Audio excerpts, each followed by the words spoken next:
అందరికీ నమస్తే. నా పేరు శ్రీకాంత్. ఫస్ట్ టైం మీరు మన ఛానల్ చూస్తుంటే సబ్స్క్రైబ్ చేస్తారని మనస్ఫూర్తిగా కోరుకుంటున్నా. ఇక వైఎస్ఆర్ కాంగ్రెస్ పార్టీ తరఫున ఇప్పుడు కొంతమంది ఒక అద్భుతమైనటువంటి నాయకులు బయటకు వచ్చారు. అంటే ధర్మేంద్ర ప్రధాన్ రాజీనామా చేయాలని అక్కడ జంజీ వాళ్ళు ఉద్యమం చేస్తే ఆంధ్రప్రదేశ్లో కూడా మేము కూడా జంజీలు అనుకొని ఫీల్ అవుతూ కొంతమంది పాపం వైసీపీ పార్టీ తరఫున ముందుకు వచ్చేసి డిఎస్సిలో అవకతవకలు జరిగాయి, దీనికి నైతిక బాధ్యత వహిస్తూ నారా లోకేష్ గారు రాజీనామా చేయాలి అని చెప్పేసి మాట్లాడారు. అందులో ప్రధానంగా నేను ఒక 5-6 పేర్లు చెప్తా. మరి వీళ్ళేంటి, వీళ్ళ వ్యక్తిగత జీవితాలు ఏంటి కూడా నేను చెప్తా. ఫస్ట్ అందులో మనం ఉదాహరణ తీసుకుంటే ఎవరిని తీసుకుందాం, అందరూ తెలిసినోడే మనోడే, కళ్యాణ హరికృష్ణారెడ్డి, కల్లు సీతాంబరం గారు. ఈడు మాట్లాడుతున్నాడు, వేలాది మంది యువత భవిష్యత్తు నాశనం చేసినటువంటి నారా లోకేష్ గారు మీరు రాజీనామా చేయకపోతే మేము ఒప్పుకోము, మేము ఖచ్చితంగా పోరాటం చేస్తామని చెప్పాడు. సరే, ఈడు జంజీనా జాలీ లోషన్ గాడా అనే దానికి నేను మీకు ఒక చిన్న కథ చెప్తా. మనం నాగార్జున యూనివర్సిటీస్లో లా సెట్ ఒకటి ఎగ్జామ్ జరిగిందంట. అయితే అందులో కళ్యాణ హరికృష్ణారెడ్డి రిజల్ట్స్ ప్రకటించకుండా వాళ్ళు పక్కన పెట్టారు. ఎందుకు ప్రకటించకుండా పక్కన పెట్టారంటే దీనికి ప్రధానమైన కారణం ఏంటంటే ఆ రోజు ఎగ్జామ్ జరిగే రోజు మన కళ్యాణ హరికృష్ణారెడ్డి అంబటి రాంబాబు ఏదైతే అక్కడ లడ్డూ మీద ఫ్లెక్సీ ఏర్పాటు చేశాడో ఆ ఫ్లెక్సీని చించినటువంటి కార్యక్రమం అక్కడ ఆయన దుర్భాషలాడారుగా చంద్రబాబు నాయుడు గారి మీద. అక్కడ మన కళ్యాణ హరికృష్ణారెడ్డి అక్కడే ఉన్నాడని, అక్కడ ఉంటే ఇతను ఇక్కడ ఎగ్జామ్ ఎలా రాస్తాడు, కాబట్టి ఇతను లేదు ఎగ్జామ్కి హాజరయ్యాడని ప్రూవ్ చేయాల్సిన బాధ్యత ఉంది, కాబట్టి అది ప్రూవ్ చేసే వరకు అతను ఎగ్జామ్ రిజల్ట్స్ని మేము బయట పెట్టాం. దీనికి గాను కళ్యాణ హరికృష్ణారెడ్డి యూనివర్సిటీకి వచ్చి యూనివర్సిటీలో మాక్ టెస్ట్ పాల్గొని అక్కడ ఉన్నటువంటి ఎవరైతే ఒక లెక్చరర్ ఇచ్చినటువంటి క్వశ్చన్ పేపర్లో కనీసం అంటే రెండు పేజీల పైన అతను రాయాలి. ఎందుకు రాయాలన్నాడంటే ఎగ్జామ్లో పార్టిసిపేట్ రాసినటువంటి హ్యాండ్ రైటింగు, ఇతను రాసినటువంటి హ్యాండ్ రైటింగు 2 మ్యాచ్ అయితే అప్పుడు మేము అతని యొక్క ఎగ్జామ్ రిజల్ట్స్ని ప్రకటిస్తాం.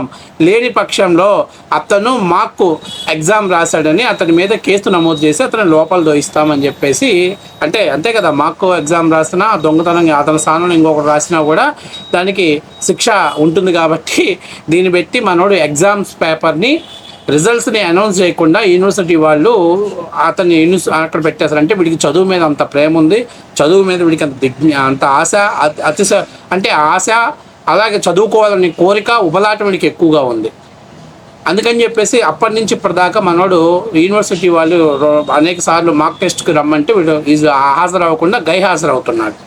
అంత అద్భుతమైనటువంటి ఫస్ట్ క్లాస్ స్టూడెంట్ వీడికి చదువు మీద ఎంత ప్రేమ ఉందంటే వీడు చదువు తప్ప మిగతా అన్నీ చేస్తాడు. కాలేజీల్లో గొడవలు పెట్టడాలు, కాలేజీలలో కుర్రాలని పోగేయటాలు, అట్లాగే ఆ అమరావతి ప్రాంతంలో ఎస్సీ ఎస్టీల మీద దాడి చేయించడాలు, అట్లాగే గంజాయి సప్లై చేయించడం, ఈడు గంజాయి కొట్టడం, ఈడు పరిటాల రవీంద్ర ఇంటి దగ్గరికి వెళ్ళి వాళ్ళ ఇంటి వెనకాలకు పోయి తొడగొట్టడం, క్లాక్ టవర్ దగ్గర మీసాలు తిప్పటం, ఇలాంటివి మీకు తెలిసిన విషయమే కదా. నేను చెప్పేది ఏంటి, కల్లు సీతాంబరం గారి గురించి, వీడి గురించి మనం మాట్లాడాల్సిన అవసరం లేదు.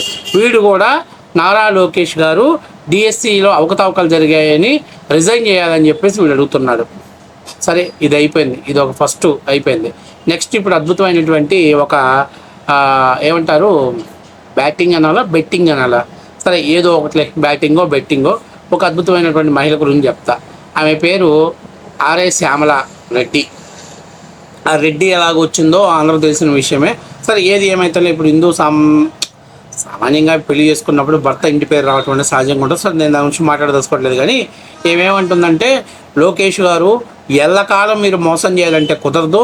ఎలాగైతే కేంద్రంలో ధర్మేంద్ర ప్రధాన్ రాజీనామా చేశాడో అలాగే ఆంధ్రప్రదేశ్లో రాజీనామా చేయాలి, చేయకపోతే నేను ఊరుకోను, అవసరమైతే నేను ఆమరణ నిరాహార దీక్షకి దిగుతానంట. నేనేమంటున్నానంటే ఈ శ్యామల ఆంటీ మనం లోకేష్ గురించి మాట్లాడేటప్పుడు మన స్థాయి ఏంది, మన లెవెల్ ఏంది, మన బతుకేంది, మనం ఎవరి గురించి మాట్లాడుతున్నాం అనేది కూడా మనం మాట్లాడాలి.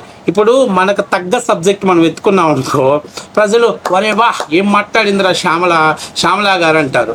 అదే మనకు తగని సబ్జెక్ట్ ఎత్తుకున్నాం అనుకో, గురిగింజే దానికి గువ్వ కింద నలుపు తెలియదు అన్నట్టు శ్యామలాకి తన బ్లాక్ చరిత్ర తెలియదు అంటారు. అసలు ఏమంటుంది, లోకేష్ బాధ్యాయుతమైన మంత్రి అయితే అని అడిగింది. అసలు నేను అడుగుతున్నా, బాధ్యతల గురించి, నైతిక విలువ గురించి నీకు మాట్లాడితే నిజంగా నీకు వైఎస్ఆర్సీపీ పార్టీ అధికార ప్రతినిధి అని చెప్పుకునేటువంటి నా బాధ్యత, నైతిక విలువ ఉందా? ఎందుకంటే నేను చెప్తాను వినం. ఏమే మన తెలంగాణలో ఈ మీద ఒక కేసు నమోదైంది. ఏంటి ఆ కేసు అంటే ఆంధ్ర 365 అనేటువంటి ఒక యాప్ ప్రమోట్ చేసింది ఏమో.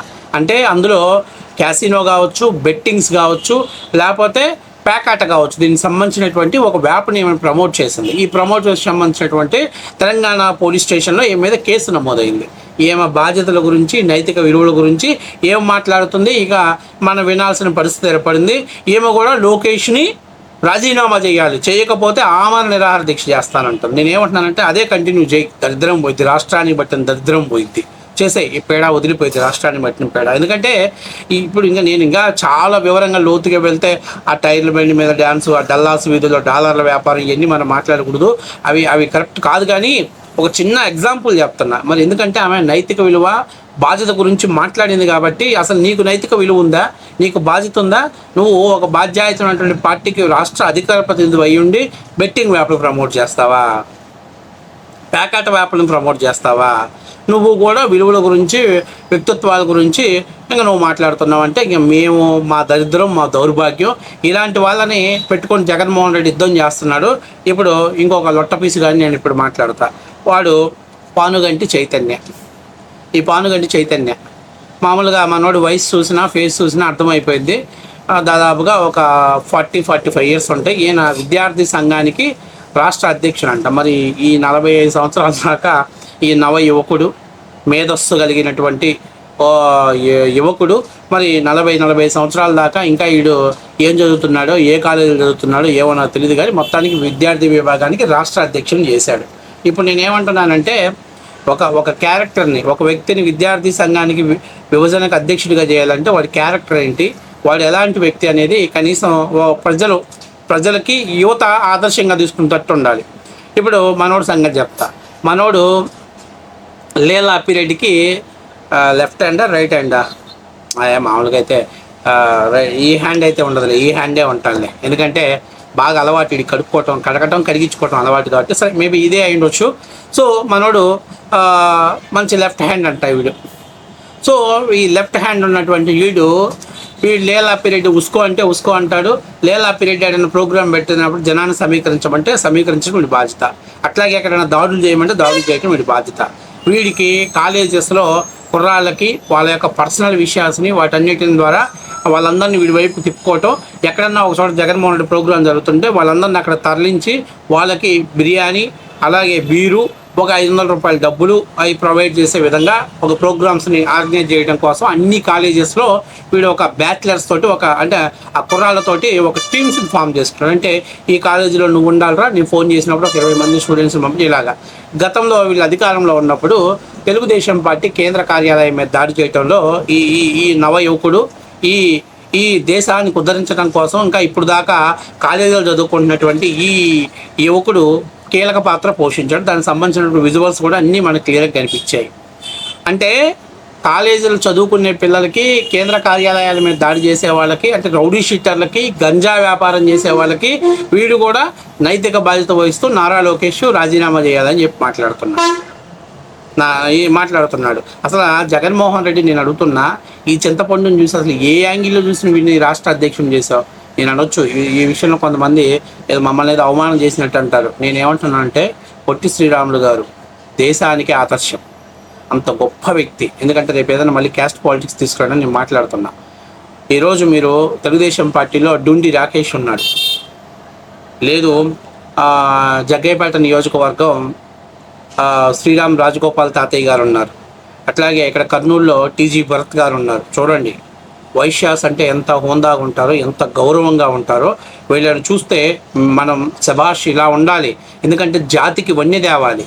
రోసయ్య గారు, కొణిజేటి రోసయ్య గారు మహానుభావుడు, ఎంత అద్భుతమైనటువంటి విధంగా ఎక్కడైనా వీళ్ళ జీవితాలలో ఒక్కటంటే ఒక్క బ్లాక్ మార్క్ ఉందా?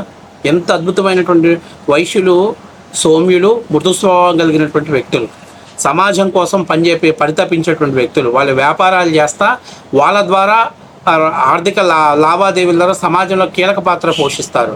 అసలు వైశ్యుని ఎక్కడ చూసినా కూడా కోశాధికారులుగా నియమిస్తారు. ఈ ఈ ఈ ఇట్లాంటి వ్యక్తులు తీసుకెళ్తే ఏం చేస్తారండి, పిక్ పాకెటర్లు, గంజాయి సప్లై చేసేవాళ్ళని ఈ విషయంలో నేను చెప్తున్నా, మీరు ప్రోత్సహించండి, సరైనటువంటి వ్యక్తులను ప్రోత్సహించండి. వాళ్ళ ద్వారా వాళ్ళ జాతికి గుర్తింపు తెప్పించండి. అంతేగాని ఇట్లాగా కేంద్ర కార్యాలయాల మీద దాడి చేసేవాడిని, లేకపోతే కాలేజీ పిల్లలకు గంజాయి సప్లై చేసేవాడిని, లేకపోతే కాలేజీలో ఆడపిల్లల్ని ర్యాగింగ్ చేసేవాడికి సపోర్ట్ చేసేవాళ్ళని, ఇలాంటి వాళ్ళని విద్యార్థి సంఘానికి అధ్యక్షులుగా చేస్తారా? సిగ్గనిపించట్లేదా మీకు? వాడి ట్రాక్ రికార్డ్ ఏంటి? ఈరోజు మీరు డిండి రాకేష్ని చూస్తే వెరీ గుడ్, మంచి పర్సన్ నేను చెప్తున్నా. లేకపోతే శ్రీరామ్ తాతయ్య గారు నెంబర్ 1, టీజీ భరత్ గారు. నేనేమంటున్నానంటే ఒకసారి వాళ్ళు ఎక్కడి నుంచి వస్తున్నారు, ఇంకా ఇంతకంటే మీరు ఒకవేళ ఆర్యవైశ్య కోటాకి ఎవరికైనా ఇవ్వాలనుకుంటే ఇంతకంటే మంచి కుర్రాడికి ఇవ్వండి, తప్పులేదు. అరే ఇప్పటికీ కూడా గుంటూరులో అసలు వీళ్ళ వ్యాపారం ఏంటి, వీళ్ళకి ఫైనాన్స్ సోర్స్ ఏంటి ఎవరికి తెలియదు. గతంలో లేలాపిరెడ్డి ఉస్కో అంటాడు అంతే, ఇతను పర్సనల్. అంటే ఇలాంటి వ్యక్తి కూడా నైతిక విలువల గురించి, నైతిక బాధ్యత గురించి మాట్లాడుతూ లోకేష్ రాజీనామా చేయాలని చెప్పి మాట్లాడుతున్నాడు. ఒకడేమో తూర్పు తిరిగితే ఉత్తరానికి గాని వస్తుంది, ఇంకొక ఆమె రాష్ట్రం దేశం అంతా బాకినామా. ఇంక మనోడి చరిత్ర నేను చెప్పాను. ఇప్పుడు నెక్స్ట్ నేను మొన్నటిదాకా చంచలగూడ జైల్లో ఉండి చెప్పకూడదు తినొచ్చినటువంటి యాదమ్మ నేను మాట్లాడుతున్నా. అసలు కనీసం వీళ్ళకి వ్యంగ్యత జ్ఞానం ఉందా? ఇటు చదువుకున్నారా? వరే నువ్వు నాగార్జున యాదవ్ నువ్వు కాలేజీలో చదివావంటారా? నీకు డిఎస్సీలు అవకతవకలు జరిగితే కోర్టు డిసైడ్ చేయాలి, అవకతవకలు జరిగాయి, దీనికి బాధ్యత ఏంటని కోర్టు డిసైడ్ చేసినప్పుడు మీరు బయటకు వచ్చి రాజీనామా చేయమని అడగండి, అది కరెక్ట్ పద్ధతి. కోర్టులో మీరు వేసిన పిటిషన్స్ అనే కోర్టు కొట్టేసింది, కోర్టులోని వాళ్ళు విత్డ్రాల్ చేసుకున్నారంటే తప్పులు జరగలేదని చెప్పిన తర్వాత కూడా ఇక్కడేదో జరిగింది, లీకేజీలు జరిగాయి, రాజీనామాలు చేయండి అంటారు. ఇంకా ఇంకొక ఆయన జక్కంపూడి రాజా, ఆయన ఈ మధ్య స్టైల్ మార్చాడు. మీరు నేను ట్విట్టర్లో చూసి ఎవరయ్యా రాష్ట్ర విభజన అధ్యక్షుడు ఎవరయ్యానంటే కొంచెం స్టైల్ మార్చాడు ఈ మధ్య. అంటే అన్న ఇన్ఫ్లుయెన్సర్గా మారాలని ప్రయత్నంలో ఉన్నాడు కాబట్టి వీడియో చేసి ఉంటాడేమో. కాబట్టి వీళ్ళంతా జంజీలు, అంతర్రాష్ట్రానికి పెద్ద జంజీలు. గంజాయితోటి అక్రమ వ్యాపుల్ని లేకపోతే విద్యార్థుల మీద దాడులు చేసి వీళ్ళంతా జంజీలని వీళ్ళే ఫీల్ అవుతున్నారు. వీళ్ళని నమ్ముకొని జగన్మోహన్ రెడ్డి గారు పోరాటం చేయమని వీళ్ళని చెప్పారంట. డిఎస్సీల మీద అవకతవకల మీద లోకేష్ని రాజీనామా చేయాలి, చేయకపోతే మాత్రం నైతిక విలువ లేదు. ఆయన నైతిక విలువల గురించి మన పార్టీకే లేదు. మన పార్టీకి నైతిక విలువలు ఉంటే బెట్టింగ్లు వ్యాపారం ప్రమోట్ చేసిన శ్యామలాకు పదవి ఇస్తాడా? లేకపోతే గంజాయి కొట్టేసి విద్యార్థులతో గొడవలు పడి మాక్ టెస్ట్ రాసినటువంటి కళ్యాణ్ హరికృష్ణారెడ్డి మీ పార్టీకి ఒక కార్యకర్త అని చెప్పుకుంటారా?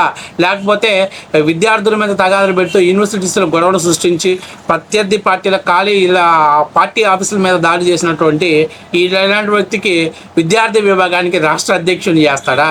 ఏంది ఎవరన్నా సక్రమైనోడు ఎవరైనా ఉన్నాడా అంటే వైఎస్ఆర్సీపీ పార్టీలో మొత్తం ఎదిగితే జల్లెడ పడితే ఎవరో ఒకరిద్దరు. ఈ మధ్య మన గుడ్ మార్నింగ్ ధర్మవరం నిన్న వచ్చాడు, దీని మీద ఈ పాయింట్ మీద వచ్చాడు. ఆయన కూడా ఆయన మాట్లాడతాడు. ధర్మేంద్ర ప్రధాన్ని అక్కడ సిజేపీ పార్టీ వాళ్ళు ప్రొటెక్షన్ చేస్తుంటే మీరెందుకు ప్రశ్నించారని చెప్పారు. ఒరే వీళ్ళు బీజేపీలో పొత్తులో భాగంగా ఉన్నారు, వీళ్ళు ఎట్లా ప్రశ్నిస్తారు? ఖాళీగా ఉంది మీరు కదా, ప్రతిపక్ష హోదా కూడా రాకుండా 11 సీట్లు లేకుండా కనీసం హోదా కూడా లేకుండా ఉన్నారు కదా, మీరు ప్రశ్నించాలి. మీరు ప్రశ్నించాలంటే మీకు మోదీ గారు కాలు పట్టుకుంటే కానీ మీకు టైం పాస్ అవ్వదు, మీరు బతికి బట్టకట్టలేరు. ఇక మీరు ఎంతసేపు ఉన్నా చంద్రబాబు నాయుడు ప్రశ్నించాలి, చంద్రబాబు నాయుడు కట్టాలి, చంద్రబాబు నాయుడు పరిపాలన చేయాలి, చంద్రబాబు నాయుడు అభివృద్ధి చేయాలి. మీరేం చేస్తారంటే వచ్చినాక నీకెంత నాకెంత వాడికెంత వీడికెంత అని వాటాలు వేసుకుని పంచుకుంటారు.